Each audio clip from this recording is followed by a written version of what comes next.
A 1-year-old boy was shot in the head in Chicago on February 7th and remains in the hospital fighting for his life after his mother was targeted by a gang member. But you didn't hear about him because the national media were too busy gushing over Jussie Smollett, who's turned out to be a big, fat liar.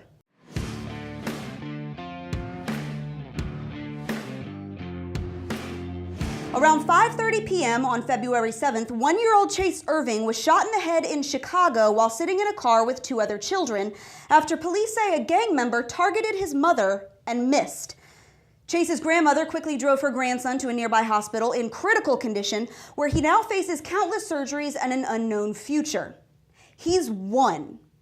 Now, police say they haven't yet caught the shooter, who may very well have ended this little boy's life, but they did put nearly 24 officers on the Jussie Smollett hate crime investigation, only to find out that Smollett had made the entire thing up. In fact, while Chicago PD were busy expending valuable resources and taxpayer dollars to look into Smollett's attack that wasn't, 67 people were shot in Chicago alone. They include 1-year-old Chase, 14-year-old Michael Orozco, 21-year-old Adrian Campos, and 23-year-old Nina Edwards. 8 of these shooting victims have died. These are the stories that fall through the cracks while the national media spend hours salivating over fake hate crimes that they can use as political weapons. Between the time the Smollett story broke on January 29th and February 14th, the 3 major news networks spent 157 minutes gushing over every tiny detail on their nightly news programs. On top of that, Smollett got an exclusive interview aired on ABC's Good Morning America, starred in dozens of liberal lawmakers' tweets, got primetime moments on CNN, and was fawned over by the women on The View. But I bet you haven't heard Chase Irving's name until right now. And you know, it's not just Chicago shooting victims who get ignored. The left also ignores so-called hate crimes when they aren't politically convenient.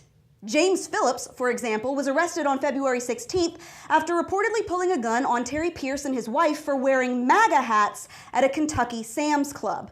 Now, unlike Smollett's story, this one included multiple witnesses, surveillance video, and a credible police report. Where was that story, CNN? Oh, that's right. You guys were too busy falling all over yourselves over a hoax that wasted taxpayer money, took up police resources, could have led to an innocent person's arrest, and was used to paint millions of innocent Americans as violent racists because of their politics. I guess the joke's on you, as Jussie Smollett's now turned himself over to police and been charged with filing a false police report, which could net him 1 to 3 years in jail and a slew of fines. Oh, and by the way, for anyone who cares, Chase Irving, still on life support. And that's your Reality Check, America. Make sure you like us on Facebook and Twitter, subscribe to our YouTube page, and stay sane out there.